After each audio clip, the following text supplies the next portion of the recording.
Allez, bonjour à tous, j'espère que vous allez bien. Aujourd'hui, on va faire une analyse de VeChain. On fera une analyse technique bien détaillée, bien complète, et on reparlera du fondamental, puisque ça reste un projet qui est bien aimé par sa communauté en général. Avant de poursuivre la vidéo, tu dois absolument savoir que chaque semaine, des centaines de traders et d'investisseurs, qu'ils soient débutants ou expérimentés, bénéficient de mes cours entièrement gratuits dans lesquels je les aide à avoir de meilleurs résultats. Dans la Trader Letter hebdomadaire, je parle d'investissement, de trading, de crypto ou encore de mindset, où l'objectif est de t'apporter un maximum de connaissances via un cours simple, clair et concis à lire. Si toi aussi tu veux y faire partie, ces cours tu peux y accéder gratuitement en cliquant sur le premier lien en description. Je te laisse cliquer juste en dessous pour rejoindre la Trader Letter et je te souhaite un bon visionnage. Alors sur VeChain, on fait ici un gros pump, d'accord, sur les derniers jours, là on fait au moins un plus 60%.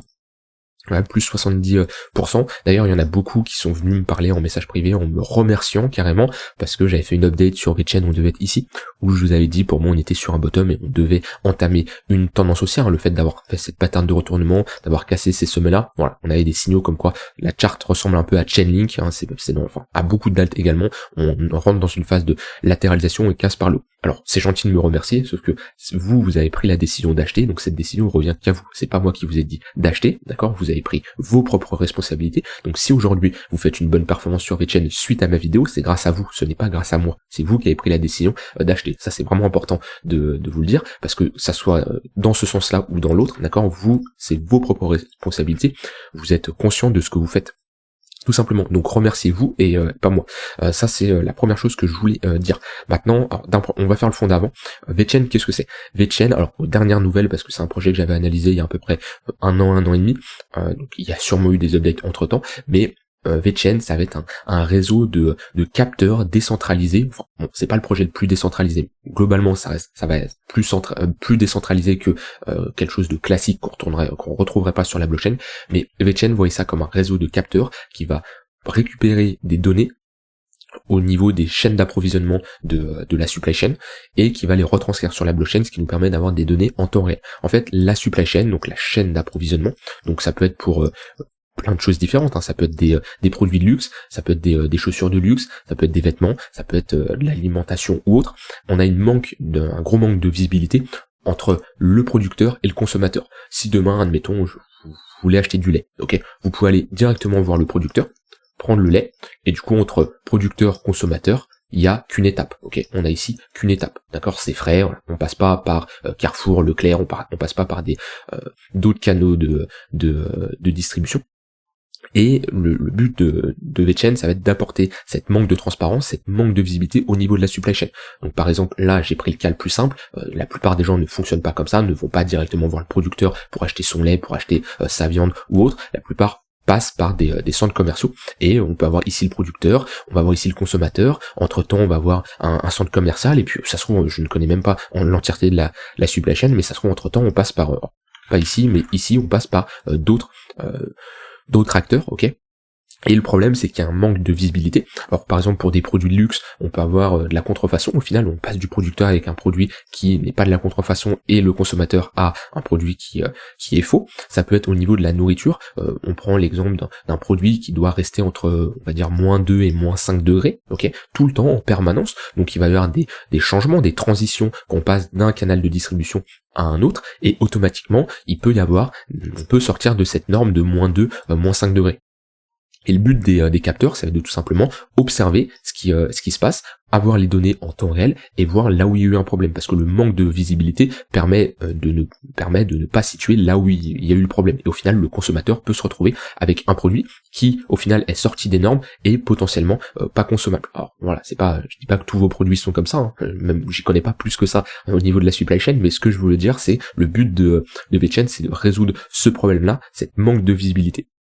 C'est les dernières nouvelles que j'ai. S'il y a eu des mises à jour, s'il y a eu autre chose qui s'est fait sur VeChain, n'hésitez pas à me le dire en commentaire, mais globalement, la principale utilité de VeChain tourne autour de ça.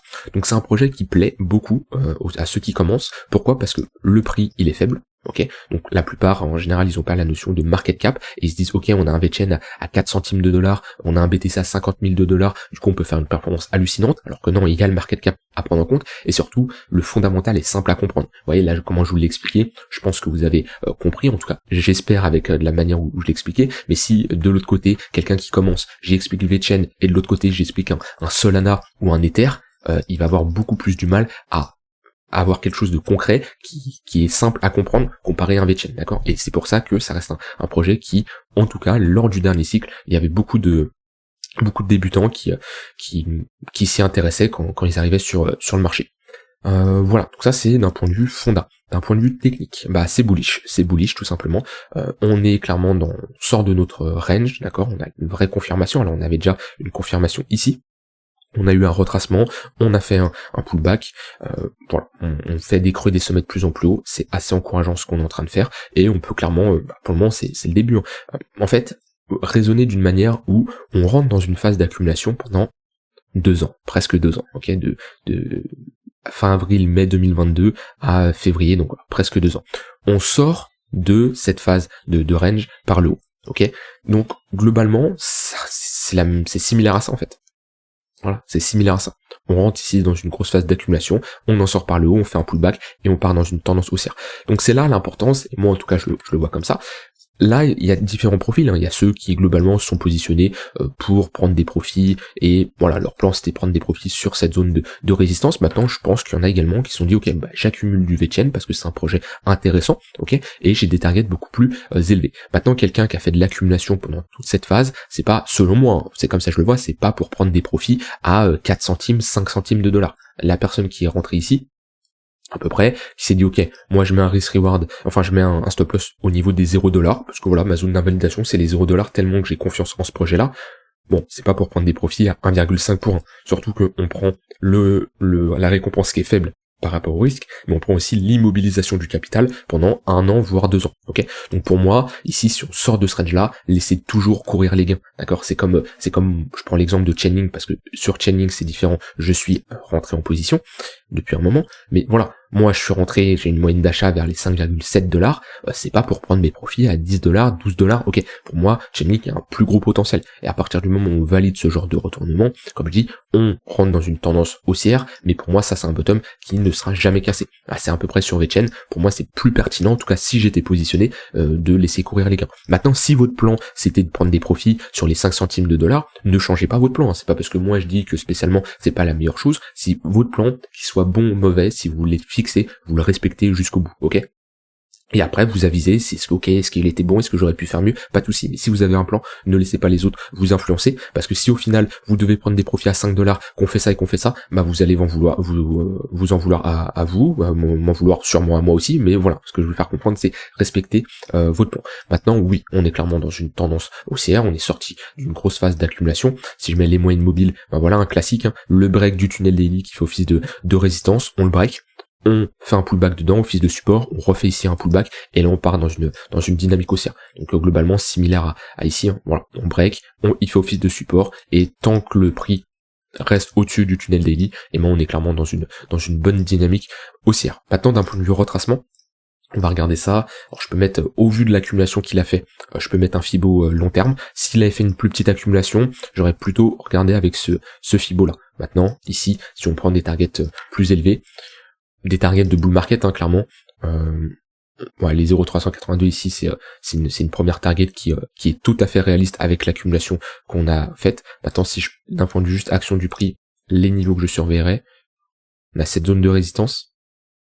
Alors là, on est également sur une petite zone de résistance, mais c'est pas la plus grosse.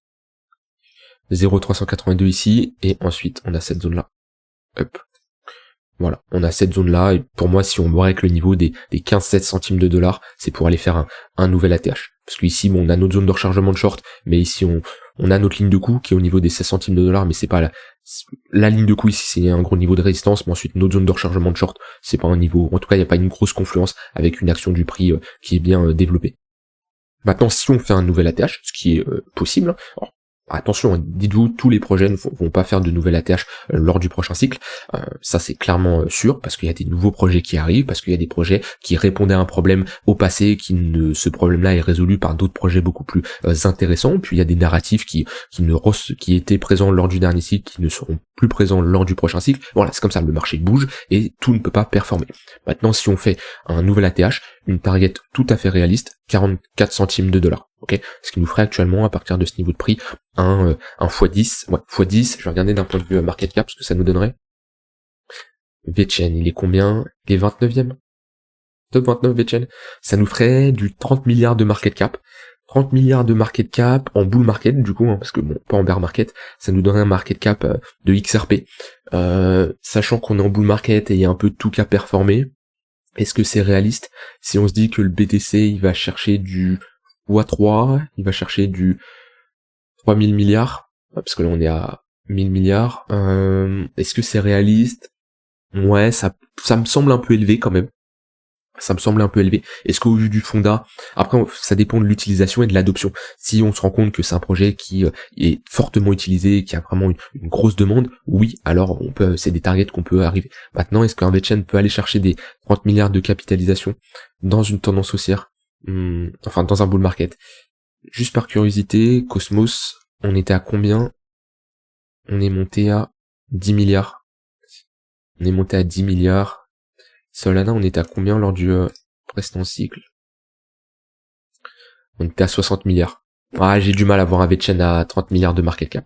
C'est pour ça, le market cap, c'est intéressant pour avoir une target réaliste, hein, je me trompe pas, on est à 4 centimes de dollars, 44 centimes, on a bien un x10. Hein. Ouais, on a bien un x10. Donc, ouais, ça me semble un poil élevé. Aller rechercher un ATH, pourquoi pas. Après, voilà, ça se trouve, faut s'adapter en fonction de ce que le marché vous montre. Et ce que je dis là, ça se trouve, ça sera plus viable dans 6 mois parce qu'on aura une grosse adoption, on aura des grosses rentrées d'argent et ça peut vraiment varier. Maintenant, j'ai du mal à voir un VeChain avec un 30 milliards de market cap. Mais en fonction de comment le projet évolue, comme je dis, moi j'ai des infos là sur le projet que je vous ai dit. Je vous les ai dit, j'ai analysé le projet il y a un an et demi. Donc c'est des infos potentiellement qui sont pas à jour. Je peux pas être à jour sur tous les projets, surtout des projets qui m'intéressent pas plus que ça. Je dis pas que le fonda n'est pas intéressant, je dis juste qu'il y a des projets plus intéressants selon moi. D'accord. Mon but c'est pas de posséder tous les projets intéressants. Mon but c'est de posséder les meilleurs projets. D'accord. Et des projets intéressants, il y en a pas mal. Les meilleurs projets, il y en a pas énormément. C'est normal. J'essaye d'être un minimum strict et j'essaye d'avoir 10, 15 cryptos max, c'est la limite que je m'autorise actuellement dans mon portefeuille long terme. Donc ça, voilà, c'est VeChain sur du court long terme. Sur du plus court terme, qu'est-ce qu'on a? Donc on a ici une tendance qui est clairement haussière. Là on était dans une dynamique baissière. Qu'est-ce qui a inversé cette dynamique baissière? C'est cette structure de retournement. Je vais regarder juste le momentum. Bon, en weekly, on est clairement bull. On avait ici une petite divergence haussière.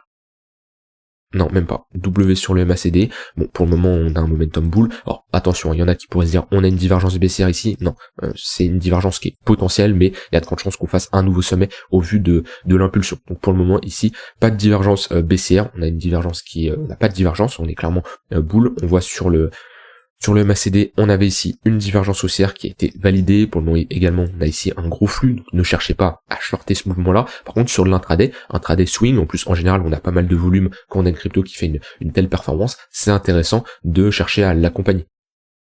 Donc là, sur du court terme, alors là, même dans le tunnel 15 minutes, on n'a pas de pullback. C'est sûrement le tunnel 5 minutes qui a dû... hop, on va aller check ça. Hop, vite. Ouais, tunnel 5 minutes qui fait office de support. Ouais. Au moment où on break, ouais, c'est surtout ici, on a une grosse accélération. Voilà, à chaque fois, les pullbacks dans le tunnel 5 minutes, c'est des opportunités de longue. Ici, le tunnel 5 minutes qui casse, ok, prochaine target, sûrement le tunnel 15 minutes. Alors, quand je dis prochaine target, je dis pas en mode, ok, prochaine target, je short, absolument pas, parce qu'on est ici clairement dans une dynamique haussière, donc c'est pour moi la pire chose à faire de shorter ici. Par contre, là, franchement, j'ai une très bonne zone de localisation sur ce niveau-là. Si on a ici une petite prise de liquidité, on prend ces creux-là, ce qui nous montre une réaction acheteuse, parce que si on n'a pas de réaction acheteuse, on va avoir tout simplement un long squeeze. Ok. Par contre, si on a ici, on prend la liquidité, on a une petite mèche, ce qui nous montre comme quoi on a une absorption avec une réaction acheteuse, en confluence avec ce point pivot daily et ce tunnel 15 minutes, on serait ici sur une très bonne zone de localisation pour chercher des longues et viser au moins un retracement. Hop. Tac. Au moins un retracement, voire un nouveau sommet. Voilà, ce qui peut nous donner quelque chose comme ça. Aller chercher un risk reward de 3 pour 1, 4 pour 1, voire certains, ceux qui veulent viser un nouveau sommet, aller chercher du 8 pour 1. Bon, ça c'est en fonction de vous, votre manière de prendre des profits. Mais minimum sur ce genre de setup, 2, 3 pour. Ok. Ça dépend si on rentre agressif ou si on a une structure. Si on a une structure, c'est différent de si on rentre de manière agressive. Mais voilà, ouais, on a une très bonne zone de localisation ici. Je vais la remettre en plus clair. au niveau des 0,043 ici, très bonne zone. On serait sur un niveau de support, sur un bas de range, prise de liquidité, réintégration, on peut avoir un très bon setup. Si le 15 minutes casse, prochaine target, ça serait le tunnel 1 heure, et ici on a pareil une bonne confluence, au cas où on a un gros retracement et on y va, ça nous ferait quand même une baisse de moins 26%. Ouais, on aura une bonne confluence ici entre point pivot monthly, ce précédent niveau, ce précédent sommet qui fait maintenant office de support.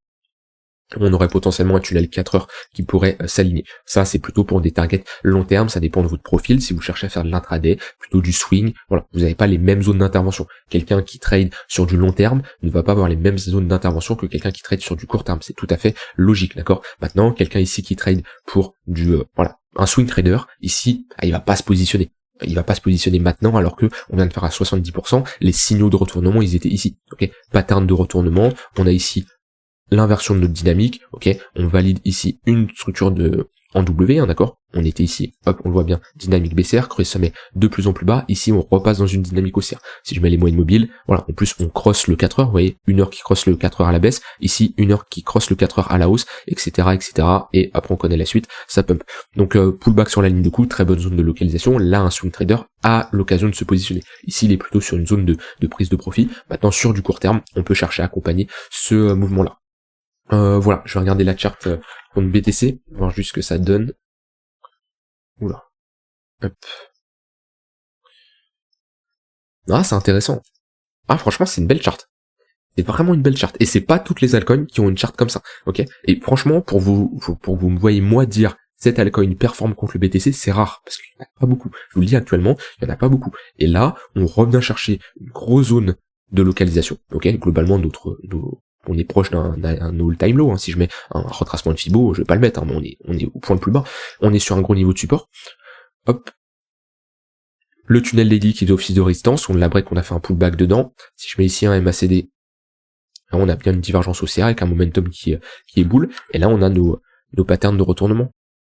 On a ici une petite structure dans une plus grosse structure qui est ici. Et ici, également, une plus grosse structure si on break ce niveau-là. Non, franchement, c'est intéressant. La charte VET-BTC est intéressante. On va regarder VET-ETH. Ok, j'ai déjà tracé ce niveau-là, très bien. Alors, ça va faire un moment que je l'ai tracé ce niveau-là. VET-ETH, on est sur résistance. C'est différent. Ok, VET a pris quand même assez cher contre l'Ether. Ouais, si on reflippe ce niveau-là, ce sera une bonne zone de support. Mais, voilà, priorité la charte VET-BTC. Et là, comme je l'ai dit, VET-BTC, on est dans une très bonne zone de localisation. Et c'est pas toutes les cryptos qui sont dans un gros niveau de support et qui essayent de se retourner. Alors si je prends, voilà, vous le savez, LTC, BTC, c'est moche, hein, c'est moche. De toute façon, c'est moche depuis la création. GLD, BTC, ouais, moi encore, ça, on a une petite réaction, c'est pas la meilleure accumulation. Vous voyez la différence entre VET-BTC, où on a une phase plate, ok, et on pump, et on a une pattern de retournement, et EGLD, BTC, où c'est juste un boum boum boum, pouf. Déjà, c'est compliqué de se positionner là-dessus, et surtout là on est sur un V-bottom, en général on reteste ce V-bottom pour transformer ça en W. Mais on n'a pas toutes les charts qui sont aussi belles. Voilà, DABTC c'est pas incroyable, après il faudrait plus de charts. On veut pas m'en donner plus. Bon, c'est pas grave. Si je regarde XRP BTC, c'est moche, hein, on casse. Qu'est-ce que j'ai d'autre en tête? Matic BTC. Ah, c'est moche aussi, hein. Certes, on est sur support, mais c'est en train de couler, hein. C'est pas les charts les plus jolis. Ouais. Ouais, on est sur support, on n'a pas encore break ce support, on est sur une très bonne zone de localisation pour chercher des longues, mais on n'a pas encore la pattern de retournement. Voilà, on a ça, on a Atom BTC, ça va, la charte encore, ça va. Aux dernières nouvelles, on enfonce. Bon, on est sur un niveau de support, mais on enfonce. Alors que, ouais, VET, elle se démarque bien. D'un point de vue spéculatif, c'est beau. C'est vrai que c'est beau. Alors que des altcoins qui ont un très bon fondat, comme je vous ai montré, Atom, c'est pas aussi beau que sur BTC. Voilà, j'espère que cette vidéo vous aura aidé. Et j'ai rien d'autre à ajouter, on a vu tout ce que j'avais envie de dire. N'hésitez pas à me dire ce que vous en pensez, s'il y a eu des mises à jour de VeChain, si en 2 lignes vous pouvez me faire un résumé, ça peut, juste pour ma connaissance personnelle, ça peut être intéressant. Je vous souhaite une très bonne fin de journée, on se retrouve demain pour une prochaine vidéo, bye bye.